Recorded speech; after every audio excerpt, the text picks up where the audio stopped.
morning, DIYers. This is Lagaunda Baker with the Trusty Toolbox. Today I want to talk to you about caulking around your tub.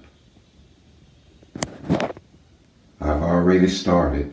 I cleaned out the existing caulk and put my tape down.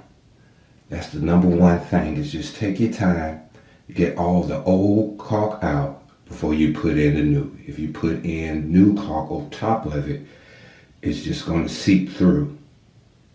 So take your time, get all the old caulk out before you put new in. And as you can see, I have taped around my tub where I'm going to caulk it. And another good tip is, instead of using latex caulk, always use a silicone. Silicone is more flexible.